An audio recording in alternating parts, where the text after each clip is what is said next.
Thank you.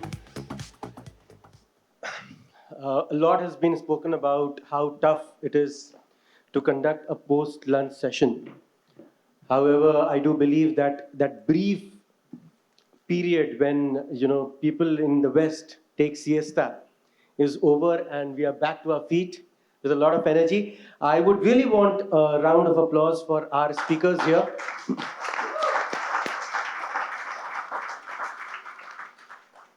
And before we move ahead, I would really want to lay down a small context for this discussion so that we see it in the right perspective. Now, digital transformation has really, really accelerated over the past few years. We have been talking about this since the morning. And among all the sectors, the BFSI sector has been the one which has been has been at the front of technology adoption, has been a front runner as far as technology adoption is concerned and implementation is concerned. Now, this has really resulted in a lot of enterprises or entrepreneurial forces which utilize technology to the best of their advantage, and I'm referring to fintechs. We are all aware of the tremendous boom that we have seen in this sector, and with new forces, new business models, new enterprises coming up every day, we understand how the entire landscape has undergone a sea change.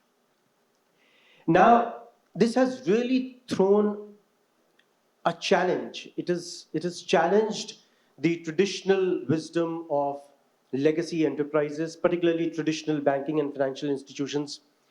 It has and it continues to revolutionize the banking and financial space. Now, what should traditional banking and financial institutions do in such a case when such a challenge is thrown? Now, we do believe that this is the age of collaboration and partnerships, and traditional banking and financial institutions stand to gain a lot by striking partnerships with such budding and innovative enterprises. So today we are going to talk about how do you really leverage technology to ensure that such partnerships are fruitful and sustainable. And to discuss this, we have a lineup of extremely brilliant and insightful speakers amidst us. So now really starting with you, Saurabh. We have seen a tremendous growth in the fintech space, something that I alluded to previously also. What are your opening remarks on it? How do you see the entire space panning out? Good afternoon, everyone. Thank you, Mukbil. Interesting question. The first thing that comes to my mind is we need to shake ourselves up from the siesta that you just referred to, right? And in real sense, not this afternoon, not this day, but in our day-to-day work that we are doing, in our the strategy for the future, in our business models that we are working on. Because unless we do that, see, the traditional large enterprises have a large customer base. We have a sort of, lots of advantages in terms of sound business models. But all these partnerships are actually shaking us up to work and disrupt the value chain that we ourselves have worked in. It's almost like self-disrupting ourselves. And that is what I am most excited about. Whether it is, I think you mentioned about 80 plus unicorns, whether there are a bunch of other, fintechs. We work as insurance companies, we work with a bunch of insurtechs. I'm not a big buzzword fan. So insurtechs, fintechs, regtechs, whatever, etc. Bottom line is, my basic value chain is getting shaken up. And not just as a traditional large legacy company, we are in the process of partnering with them, but actually using them to challenge ourselves, which we can do from within, but this is a better way to operate. And I would say, the two other reactions, very quick reactions, I would say is, if we believe this is the world of ecosystems, and that's a fact. A large enterprise, small enterprise, today size doesn't matter. I don't believe that, that a smaller company can innovate faster or a larger company cannot innovate faster. Either way, that doesn't work.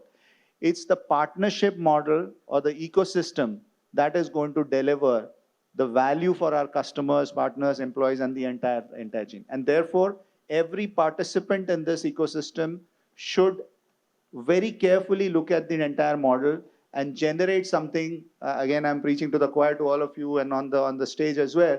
That's something that we call as the shared value model.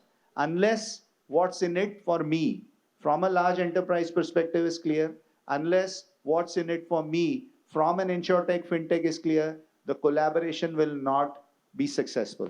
And the business models or the solutions or what we are trying to disrupt will not scale up. It will be another POC or a hobby, right? So those are the things that come to my mind first. Right, right. So, just drawing from your remark right now, sort of, where you spoke about the shared value model, and you also spoke about, there is a perception that traditional enterprises do kind of, they seem to lag behind in terms of agility and innovation. What are your views on that?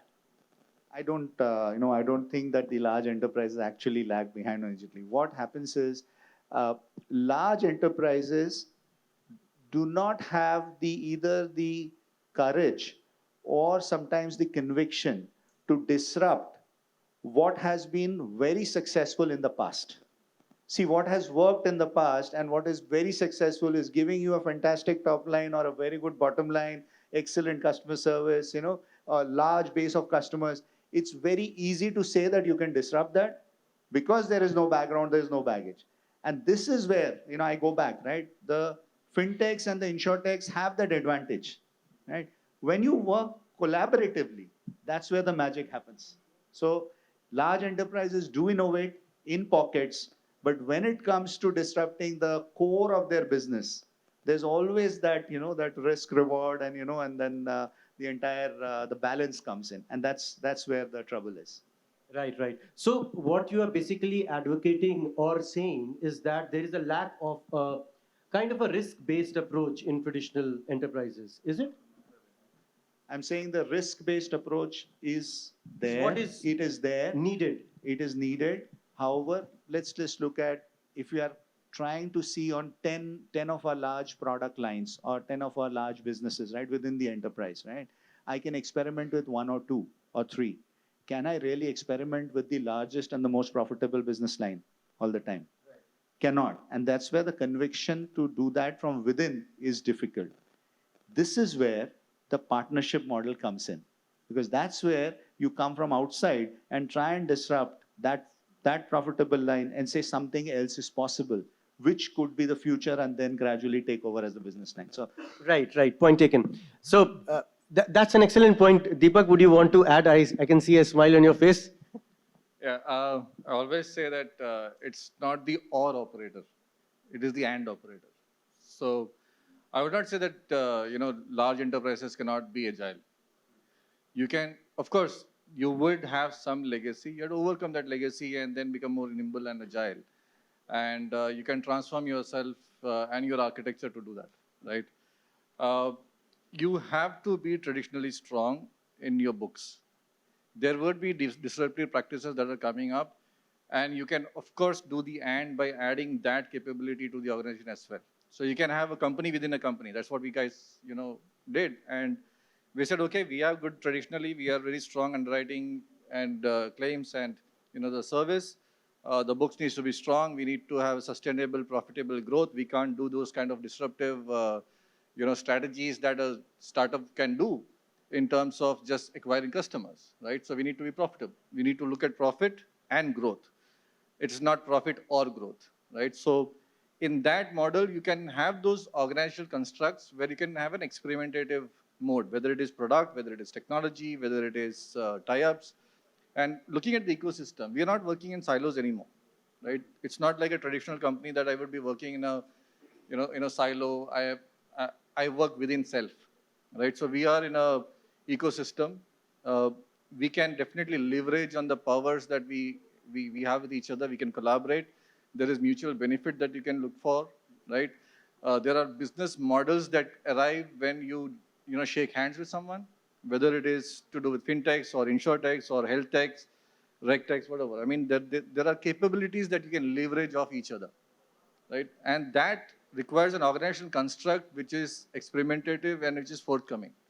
So a traditional organization can also do what the disruptive new age tech can do, as long as you give that impetus and there's a management bandwidth and that risk appetite within the organization that you can build. Right. So you said that there is a need to build that risk appetite. Wonderful point. Now, really coming to the crux of the discussion today, Deepak, do you really think that this irresistible rise of fintechs in the BFSI sector, it has really impacted traditional banks and forced them to rethink their traditional business models? Or do you think it's the other way around, where banks are becoming more fintech oriented? I think it's a good thing. We are a very underpenetrated market overall. The potential of India versus what is realized, there's a big gap. And there's a play for everybody, right? So there's a play for guys who are doing peer-to-peer lending to, institutional lending to different banks doing, the business has to get challenged. Business models have to get challenged. And what better than getting challenged by each other and learning from each other? When you get challenged, you rethink about the status quo. You rethink of new models of operating. You have to innovate to sustain and to survive, right? And I'm actually very positive when looking at all these new insurtechs coming in. When talking from an insurance perspective, because they push you, right? They push the limits and they make you think. They make you. I call it constructive destruction. Right? You need to destroy the existing norms to make new models and new products and new offerings. And it is all good for the customer at the end of the day. The customer gets more choice. The customer service levels have improved. Today, people are thinking about the customer first, right? Earlier, it was majorly about business and revenue first. Now, people are talking customer first, because at the end of the day, that's what matters. Right. Great points coming from you, Deepak, where you spoke about how there is a space for all in this sector and how there is a need to challenge the existing models in order to ensure that the disruption really doesn't hit that hard. And I definitely took a term from your talk, which was about constructive destruction.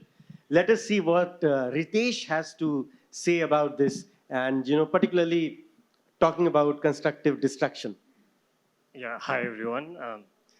So I represent one of the fintech challengers on the panel. I'm co-founder of Flexi Loans. So I'll take you through three broad trends, these three trends and how Flexi Loans is playing these three trends, which is both opportunity for a large bank and is a threat for a large bank also. So it's a partnership opportunity and a threat also. So first important trend is that at the end of the day, customer expectations are moving. Like how much time it takes to get a Amazon packet. It is 1 day. That is even being disrupted by Zeptos of the world. You get 10 minutes delivery. Now customers are asking why banks are taking 15 days, 30 days to disburse a loan. And that's the real question. And customer expectations are really evolving. At Flexi Loans, what we are doing is we are giving loans immediately on a real-time basis on next day within 48 hours. And that's really disrupting the scenario. And at the same time, it's a partnership opportunity for banks also. Like because we have customer base and we can do this sourcing and banks can do partnership with us.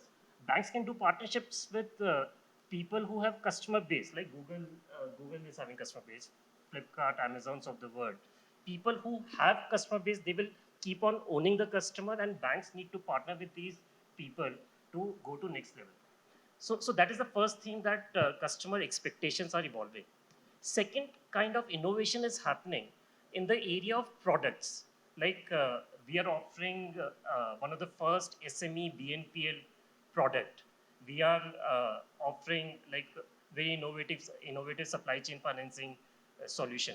So there's a large opportunity for banks either to disrupt themselves and offer similar products or partner with fintech players to launch such products in market.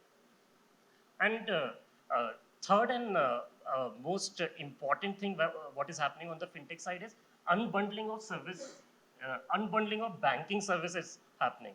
Like if you see the entire loan journey or if you see the entire current account journey, various component, who owns the customer, who is doing KYC, who is doing, let's say, banking eligibility, who is doing the risk assessment. So entire journey that was being owned by bank, there's specialized fintechs which are coming and empowering these services. And there's a large opportunity for banks to partner in these services. So three clear expectations are moving, new products and unbundling of services that is happening.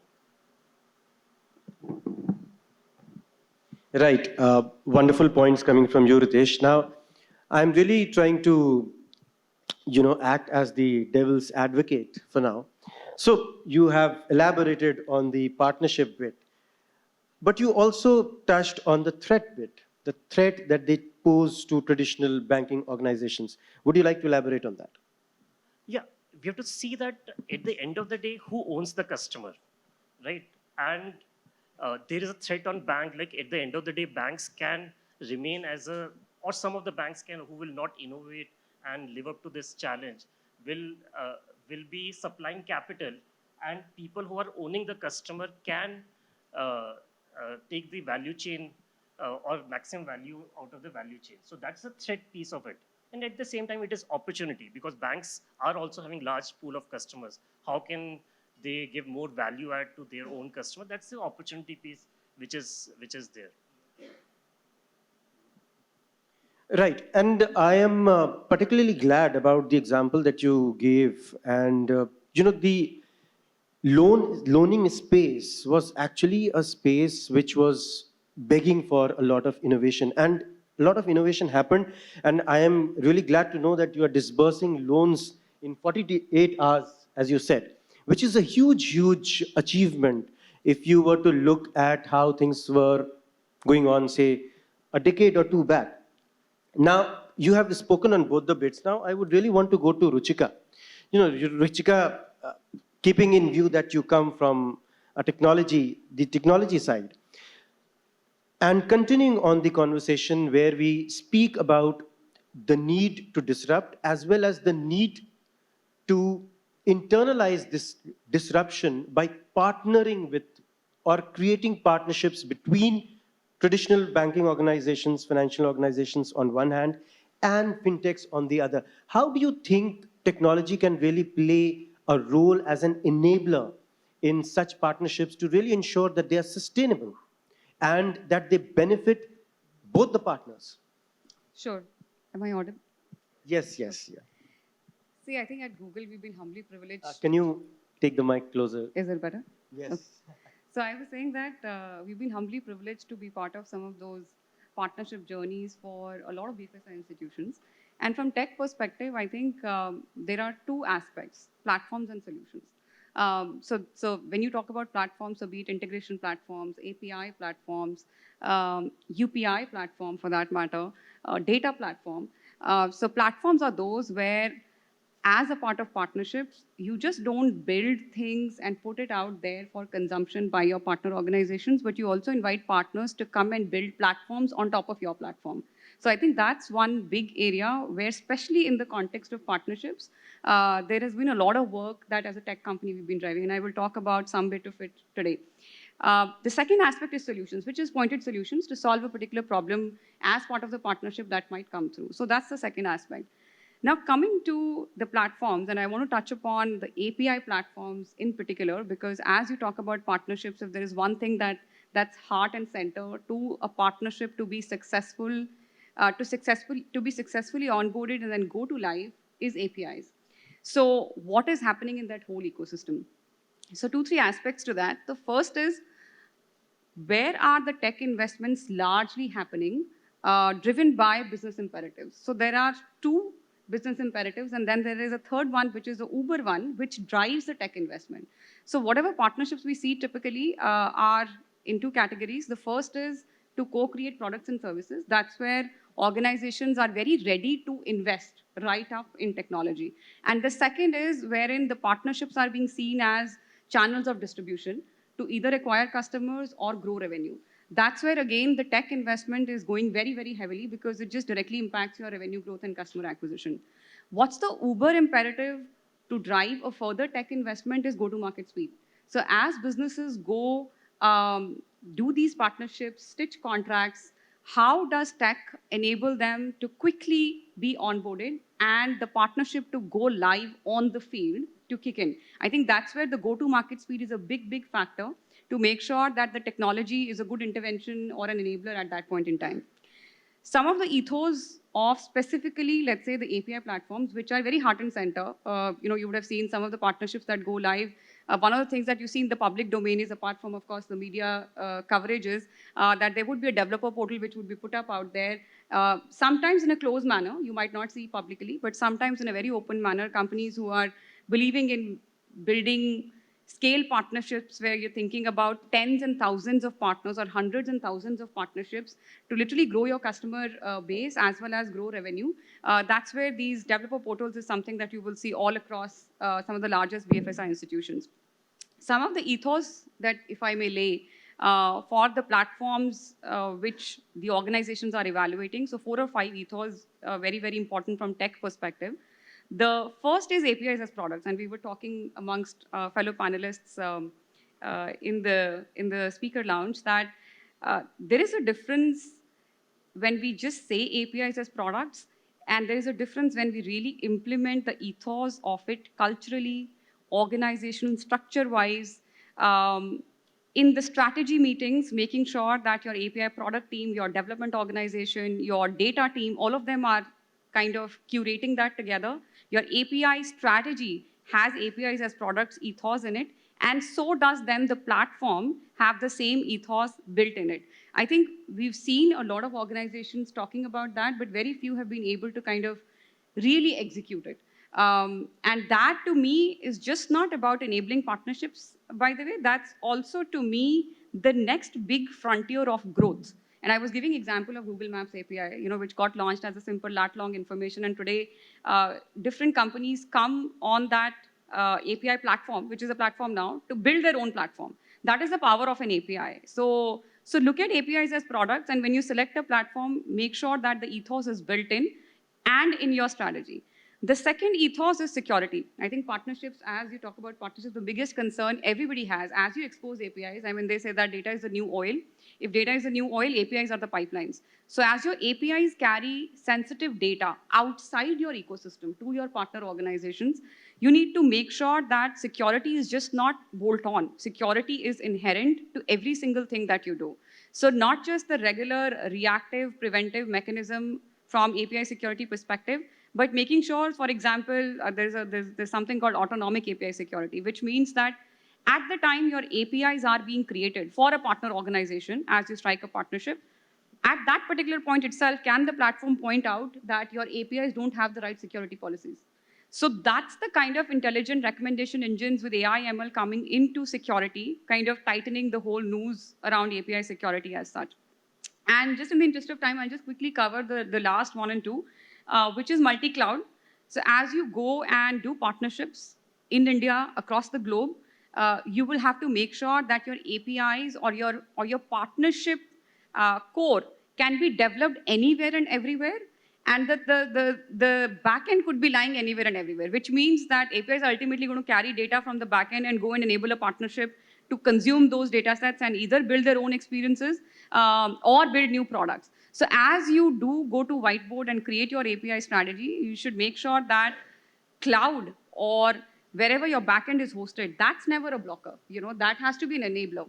And last but not the least, I just want to point out the unknown area of partnerships, if I may. So a lot of discussion has already happened, and it always happens in the context of, let's say, the BFSI organization striking partnerships with somebody in the industry, FinTechs, non-FinTechs, non-BFSI industries. What about a partnership which is still not known to you? How do you go unearth that partnership? The known bit is fine. And very less work is happening in that particular space. And what I mean by that is a lot of tech companies do that well, which is where they have a partnership recruit team. And what they do is typically, if you go and look at any big tech company's website, they would always have, of course, a lot of their solutions and APIs to be consumed, but they would also have a section for anyone to come and submit a new idea. So anyone who is building a solution by using a particular company's stack, they could submit that idea, and then there is a team behind the scene who takes those ideas, filters those ideas, and take it back to the strategy team, to the business teams, because who knows where that new idea is going to come from.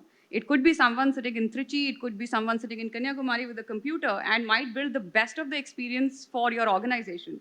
So I would say that's, I mean, for this part of the question, my parting thought that do think about that how do you enable that, tapping into the unknown from partnerships perspective. I think Ritesh wants to add something. I'll just add one thing. I guess India is far, far ahead in terms of these API platforms. And Google Maps is a good example from US. UPI is the best example from India. On the back of it, Google Pay was born. Yeah. So, Absolutely. so and like that, there are a lot of other such platforms in form of account aggregator. ONDC is being planned, and health ID system. A lot of other API platforms are being planned as digital highways in India. Right. Excellent point from you, from both of you. Now, sticking on to you, Ruchika, for the time being, and where you spoke about how completely, I mean, virtually anyone can submit an idea, and that idea can be worked upon.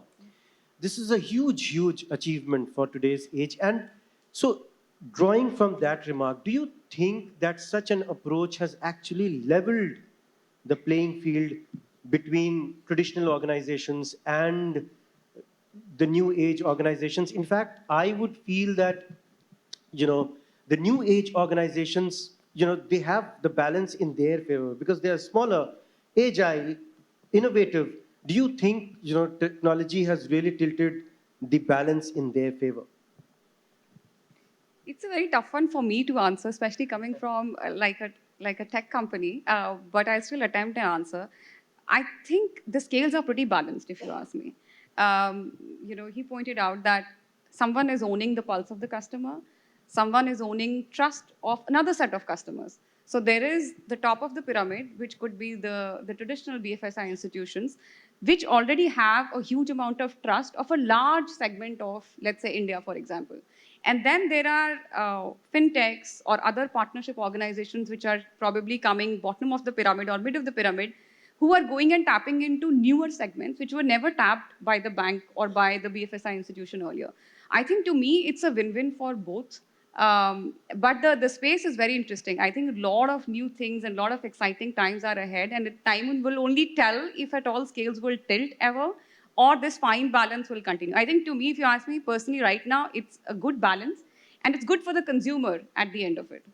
I absolutely agree with you that these are the best days for the customer. And going forward, I think this all points out to a kind of decentralization or a democratization of technology, which has happened, riding on the back of, huge technology firms. Now, I would really want to open this debate. We have been talking about very good things, nice things, partnerships, and all of that. Now, he also referred to in his talk about this other bit, which was, do you see them as threat? Do you see these new age startups or fintechs as threats? Do you think they're throwing a challenge at traditional enterprises, particularly in the BFSI space? Saurabh, starting with you. Really opening the debate. No, it's see again. I don't think Deepak mentioned this. I believe in that. It's not an or question, right? It is an and question. The magic happens when you have a disruptor working with a large enterprise and then really building something which is good for the customer. So in a way, if you call it a threat, it's actually a good threat to have because it's beneficial for the customer, it's beneficial for the enterprise, beneficial for the startup. And together they can obviously, as I said, right, work wonders. And what also happens is there are areas, whether in terms of business models, whether in terms of solutions, whether it's in terms of the value chain. And I'll give you an example on that from an insurance standpoint, where earlier unheard of solutions have come together, right? So and this is very, very clear. Like very, very simple examples of telematics was not big in India and insurance so far. So here is the tech was already existing. I did that 15, 16 years in the US geography, the progressive, right? 2005, 2007, then with Allstate and all. In India, we tried it out, right? We tried it out with a couple of insurtechs in 16, 17. The first ones to launch. Then in the IRDA sandbox, we were again, me and Deepak's company, we were the first ones, to actually go ahead and get those policies sold, because again, it was consume paper use. However, the real magic will happen now when we have use and file products. And in motor insurance, we have the ability to now use that tech to be able to put into a product and really offer pay how you drive or pay as you drive, right? The tech alone was existing for so many years. What happened? Similarly, the product standalone was there. When it came together, when it benefited that, that huge set of consumers that we have, right? And COVID was a prime example. The IRDA sandbox happened during COVID, and there was the second vehicle which was standing, and it was not consuming any kilometers. The product came out at the right time, and it was just consumers just took it up because the premium was lower, because the vehicle itself was not moving. All I need is where a tree falls down, or or a theft happens and all. I really don't need. It was not on the road. So the innovation, as you said, again I repeat, it's not here or there. It's an and question. The key thing, and again at the sake of repetition, I'll repeat: both or all the constituents or the stakeholders in the ecosystem need to understand this, that unless what's in it for me is clear, this model will not work or it will not scale up, right? Which means that the large institution or the existing incumbents need to understand what's in it for them. The smaller companies, the insurtech challengers, I call them, they need to understand. They need to work collaboratively, because if one of them, just goes outside, and of course, then they need to create that magic for customers. So there are several examples like this. It's not an either or question. Very diplomatic answer. All right. So you said that it's a good thread to have. A great point. Now, really making the discussion more granular. How, what are the initiatives that you have taken in this direction, in order to really build these synergies? So specifically, we looked at two ways of doing this. The traditional outside-in view, which essentially is at a group level, have a startup accelerator, go around the world, with the plug and play and Google and, Valley and everything, and India startup ecosystem, Singapore and all that, bring in solutions which are for already defined problem statements that we have, and therefore scan the marketplace, bring in the relevant solutions, right? Now, some of them worked, some of them did not work, but experiment with them. The second is inside out, right? So whether it is an internal hackathon, whether it is, internally looking at the problem statement, defining, and then working collaboratively with the companies. And some of them have worked wonders for us. They have scaled beautifully. They have created, I think I heard 48 are, loans in one of our sister companies, which is FinServ Group. We have loans which are 0 to 3 minutes, 0 to 30 minutes, right? There are fantastic examples of that. Obviously, not all lines, right? But there are, in insurance, we have created products which are straight through, which were earlier unheard of, right? So that amount of data was there. We were able to bring that in and effectively price that risk in real time, and then go forward. So these are the two ways. The key again here is, there is, I call this the enterprise ego quotient, right? A large enterprise ego quotient has to be as low as possible for us to constantly challenge ourselves and learn, because many times we are wrong. And when we are wrong, it gives us the further impetus to be right. So that's what I... Right. Excellent inputs from you, Saurav. And moving on to Deepak, Deepak, so we see that, this is something that I've spoken about earlier also, that the BFSI sector has been one of the front runners as far as technology adoption is concerned. So I am of the view that there would be few challenges as far as technology is concerned in building such synergies and partnerships. What do you think are the major hurdles? Of course, you can dwell on the technology side as well, but what are the primary challenges that confront the formation of such synergies and partnerships? To be honest, there are no challenges or problems that you cannot solve, right? I'd say there are some areas that you need to set right to have a fruitful and seamless integration and a handshake. One, you need to have the technology upgraded to componentized, way. You can't keep a legacy and try to integrate. So you'll have integration challenges if you're not modernized your tech stack, right? So that's one. Second thing is decision paralysis, right? Within the organization, a lot of times we keep deliberating about stuff. You need to overcome that. You need to be very cognizant of that particular fact that you should not have that decision paralysis. Third is collaboration, right? You can't work in silos, and many of the integrations will touch multiple functions within the organization and outside. And there is an outside, third party that is going to integrate with you. They have their expectations, you have your expectations, and those needs to come together and synergize, right? So you need to have synergized digital collaboration, right? So that's very important. So collaboration is another factor. I think it's all come together to finally to people and their attitude, right? So as long as people get their thinking straight, the products are, aligned, processes are aligned, people are aligned, things will work. There's no hurdle today that you cannot scale. You cannot jump over, right? It's like a hurdle race. Hurdles will come. It's a natural thing. We all face, different niggles here and there. I would not call them challenges. I would not want to call them challenges to give them that kind of an importance. It's something that we can solve. Wonderful. So you spoke about decision paralysis. I thought that I am the only one in the room with this syndrome, but it seems that this is a major problem with, particularly not problem, but this is something inherent to large enterprises where decision making takes time. Well, I would take you this way again. Large enterprises, don't typecast them. Right? All right. Let's not typecast. Legacy. Not even legacy. I mean, see, at the end of the day, I will ask you, where do you want to bank? Somebody who's stable or somebody who's nimble? Right? Where do you put your money?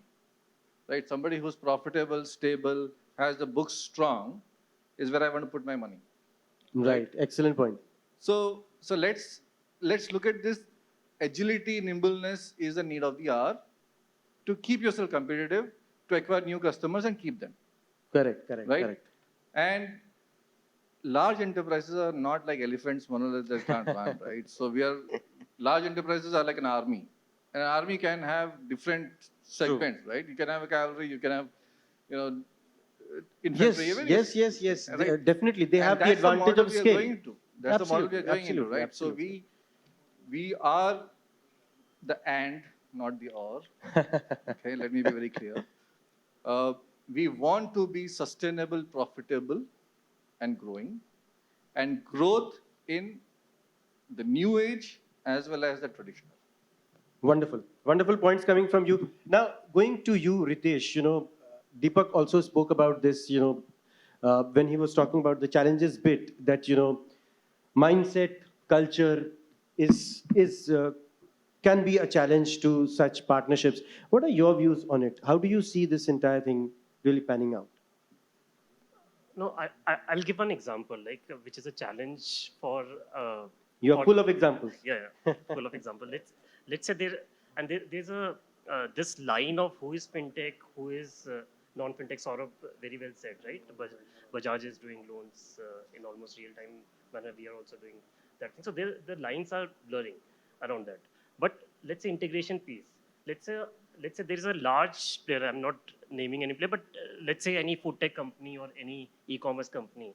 they want to start lending. Now they will go and integrate with a bank.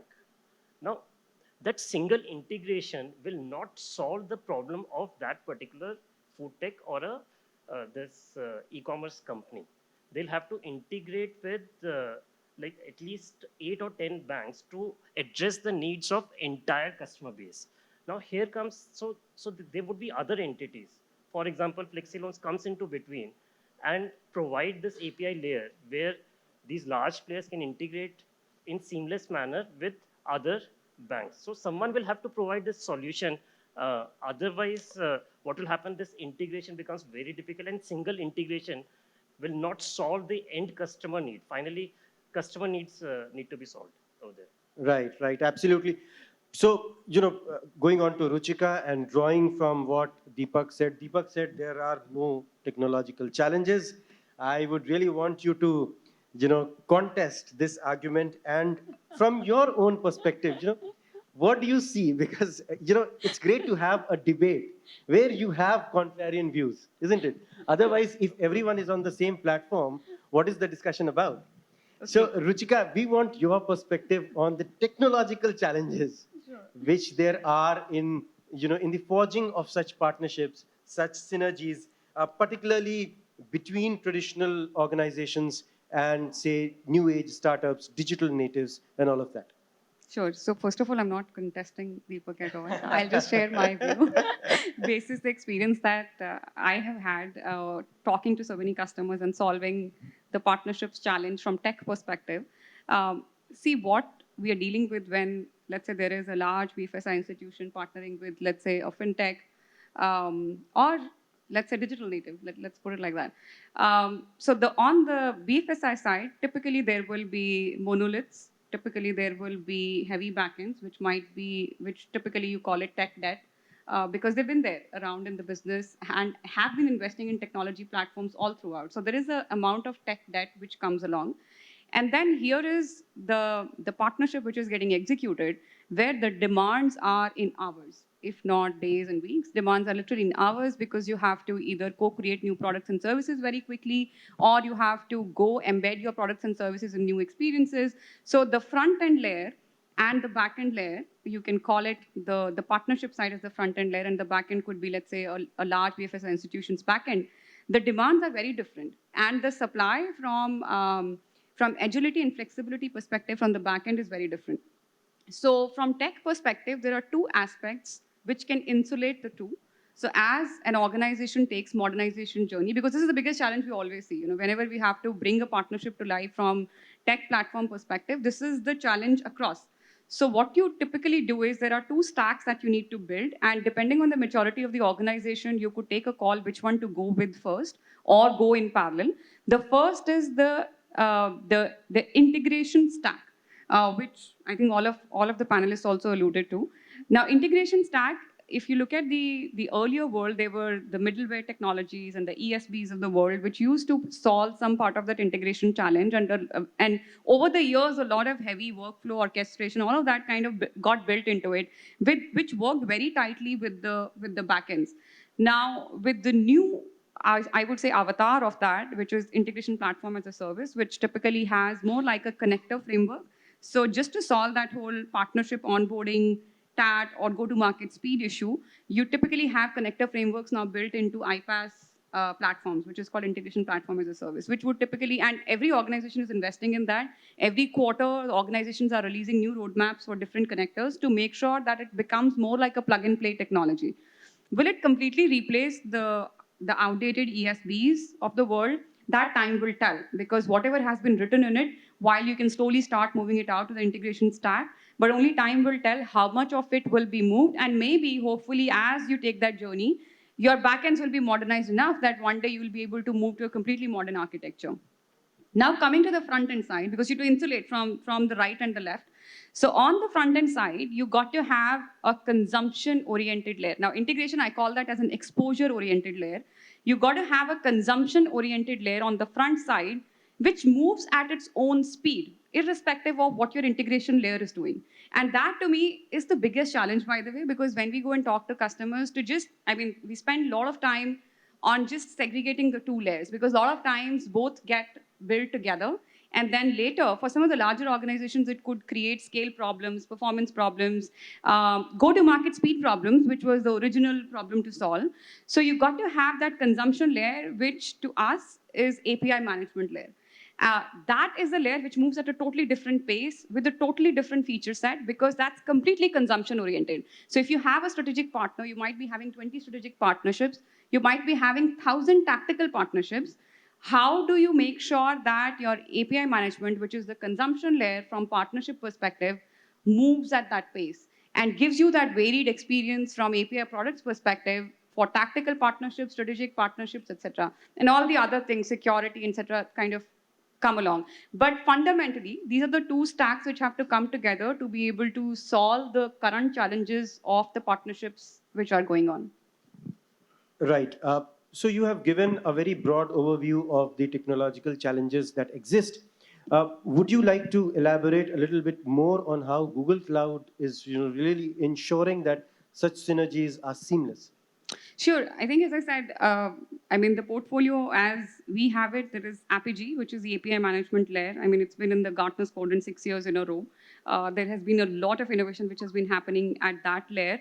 And very clearly, scalability, performance, two-speed IT, which is insulating the backend and the front end, autonomic API security, integrated developer portals, multi-cloud, very, very important. How could I forget that challenge? Because that's another big one, by the way. Because as one company tries to go and partner with 1,000 orgs or 500 orgs, or for that matter, even 40 organizations, many a times we see that there would be requirements wherein the other organization is on a different cloud. They might be with the hoster. The primary or the BFSI institution has its own cloud strategy. And many a times the demand would be that come co-create with us and then deploy these products at the edge. Now, edge could be anywhere. It could be closer to both of their customer base somewhere. It could be at the fintech's end. It could be at the bank's end. So how do you make sure that your API layer is completely agnostic to that? So that's one big challenge. And from Google perspective, I think the platform has been completely built grounds up with that cloud agnostic mindset. So you could run it on any cloud. And then on the integration side, iPaaS, Google it.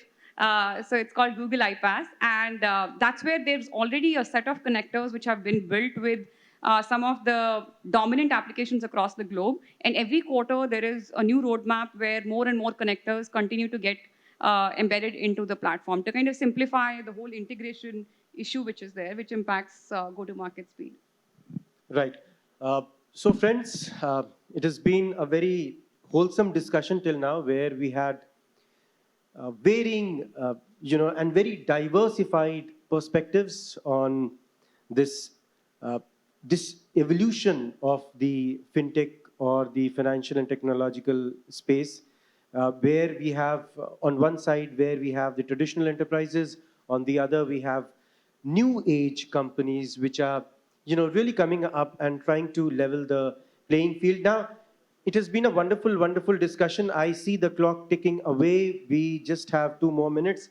And so largely we have covered aspects of partnerships and how this is the age of partnerships where enterprises need to play to the strengths of their partners and really build this synergy. Now, I think before we wind up, there is time for maybe a couple of very brief questions. So if there are any questions from the audience, it would be great to have. All right, the gentleman in front. Would you like to, can somebody get a mic there? All right, you can take it. You can take my mic. You can take it. Hi, I'm Jaggi from ThoughtWorks. So we spoke about all the aspects of partnership and how that can bring more synergy. I just wanted to check what are a few of the factors that companies keep in mind when they partner with a firm, and what are the factors that they keep in mind when they decide to part their ways. So if you partner with an organization for, let's say, the CX, but now you have built those capabilities in-house, then are those things that you keep in mind when you part your ways? Excellent question, excellent question. Who would want to respond? Both of us can respond. When we engage with them, I guess the biggest parameter for me, and from the organization standpoint as well, would be the hunger, that the skin in the game, that the partner wants to work with us. Because it's easy to do this on a PPT or a presentation or a marketing collateral, but when the rubber hits the road, right, do they really have it in them to go all the way? Because it's usually not easy, right? Partnering with a large enterprise. The use cases start this small and then they gradually get into, this thing. Of course, it has to be a win-win, right? For both. I mean, we do understand that it's not a one-way street. It's not a work for free. Even though we have that, that consumer base, we cannot bleed you to death, right? So, but that's one part. Usually parting ways is when the reverse happens, right? Because we invested, worked with you, when and I'm talking about the use cases, we made it big. There are certain expectations, in terms of working more with us, investing more with us, scaling that with us, or give us the first right of refusal for a while. But typically, when that becomes a roadblock, right, it usually results in a fund. The rest, everything can be sorted out. That's what. I'll put it like this. It's like a relationship, right? You promise something before getting in. Are you living up to the promise? Second thing is the expectations build, aspirations build. So is your partner able to walk with you through those aspirations and expectations and meet each other's, I say expectations and walk by your side? If someone lags behind, that's when you really lag behind, and then the paths separate, right? As long as you have a partner who can walk with you, has a common goal, common dream, or adds value to you, you will stick to them. Every business partnership works like that. Wonderful, and we are on top of the hour, and it's been a lovely, lovely discussion. Please, can we have a round of applause for the speakers here? It is actually very rare to have contrarian views on the same platform, but I do personally believe that this is what is the soul of any conversation, because if everyone were to agree, what would be the discussion about? Wonderful. Thank you, ladies and gentlemen. We've had a lovely and a very insightful discussion. Thank you all for joining us today. Thank you.